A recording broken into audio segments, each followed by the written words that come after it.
Kaleb Cooper was paying himself pennies an hour, not pennies a day, pennies an hour, to drive a tractor around someone else's field. Today, his first ever flight is a business trip paid for by Amazon Prime Video, flying him to Australia to front a 4-part series under his own name. If you like stories about how real leverage works, hit subscribe now, because this one might be the cleanest case study British farming has seen in years. That jump, from pennies an hour to solo Amazon presenter in just a few seasons, is not an accident. The neat version people repeat: local lad, good with tractors, makes Clarkson laugh, gets famous, one thing leads to another, makes it sound like any farmhand in the right field when the cameras rolled could have done the same. That is not what happened. Kaleb grew up in Chipping Norton. No inherited acres waiting for him.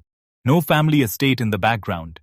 He started with hens, rearing them and selling their eggs around the area. By the time he was meant to be revising for his GCSEs, the egg business was big enough that the school was fining him for missing lessons to run it. In the end, they did a deal. He stayed long enough to sit drama, performing arts and art, then walked out of the exam hall and went straight back to farming. By his mid-teens, he had a real contracting business. Not a helping out job, not pocket money. A registered operation doing agricultural work on other people's farms across Oxfordshire. The machinery, the agronomy, the day-to-day problem-solving, all of that was in place long before a TV crew turned up. So when Jeremy Clarkson arrived at Diddley Squat and needed someone who actually knew how to keep a farm running, Kaleb wasn't cast for the show. He was already working that land under the previous management. He didn't audition, he just carried on doing his job, this time with cameras. That matters, because television has a standard idea about talent. The platform discovers you, the platform spends years building you, and the platform expects to own the relationship with the audience. When you get expensive, they still feel like they control the terms, because without them, who are you? Kaleb never really fitted in that box. If you want to know what someone's business is worth in Britain, you don't need gossip. You need Companies House. Kaleb has 3 registered companies. Kaleb Cooper Productions Limited in Witney is the media vehicle, filing strong equity and 6-figure profit in its latest accounts.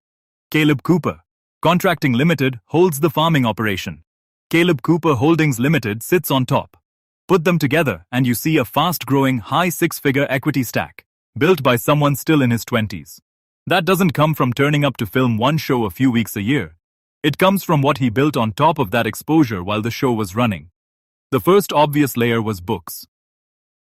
The World, according to Kaleb, became a Sunday Times bestseller, not just a Christmas joke gift. It sold strongly enough that Britain, according to Kaleb, followed. Then, It's a Farming Thing. Then, the children's title, Kaleb's Farm Tales. 4 bestsellers in 3 years. Those books throw off royalties that keep arriving whether he films or not. If you've ever had a job where the money stops the second you clock off, this is the opposite.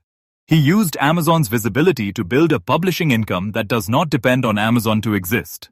Publishers don't offer 4 consecutive contracts just because you're on television. They do it because the numbers justify it. Then came the tour.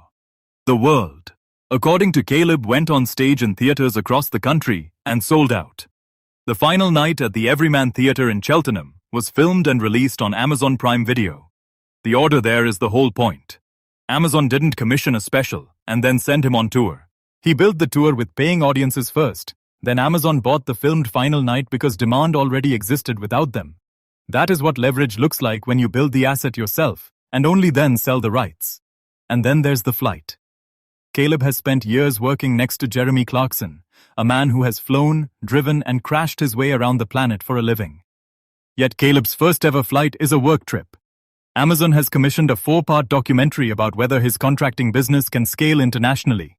His first time on a plane is to go and see if his model works in Australia. In Amazon's own announcement, he jokes that he spends most of his time with the most traveled man in the world, so he finally got brave and booked his first flight. Not for a beach, but for work. It's a funny line. It also quietly reframes the whole commission. This isn't a holiday. It's a market research trip that a streaming platform is paying for. Australia is one of the biggest agricultural markets on Earth. Operations run at a scale that makes most British farms look tiny. The question he's asking is simple. Does anything about his Oxfordshire contracting model transfer? Or is there a different way of working he can bring home or build with partners there? The cameras follow that question because it makes good television. But the television is the byproduct of a real business problem he actually cares about. Meanwhile, back home, the base keeps compounding. Kaleb Cooper. Productions boasts strong profits. The books keep selling. The tour proved he can fill theaters under his own name. Kaleb Down Under gives him his own international commission while he still appears on Clarkson's farm. Right now, Amazon is paying him twice. Once as a cast member on the show that made him visible, and again as the sole presenter of his own series. The platform that was meant to have the leverage is now paying a premium to reach an audience he has built on top of their investment. The farming world has locked that into its own history. The British Farming Awards created the Kaleb Cooper New Entrant Award for under 35s coming into farming from outside traditional backgrounds. You don't put someone's name on a permanent sector award lightly, especially when they're still in their mid-20s. Then there's the bursary he funds at the Royal Agricultural University in Gloucestershire. It isn't huge by institutional standards, but coming from someone who started on pennies an hour with no land and no family background, and who has never turned it into a PR stunt, it tells you how long-term he's thinking. The companies, the books, the tour, the commissions, those are the visible outputs of a financial strategy. The bursary is what it looks like when someone who has built that strategy starts thinking about what should come after it. So here's your question, and I genuinely want your take in the comments. Looking at the whole picture, is Kaleb Cooper the most commercially intelligent person to come out of Clarkson's farm? Not the most famous, not the most watched, the most commercially intelligent, in terms of what he's built, that keeps generating value, even if the original show stops. Tell me who you'd put in second place as well. I read every comment. And if there's another story like this you want us to tear apart next, say so. Because if enough of you ask, that's exactly what we'll build. See you in the next one.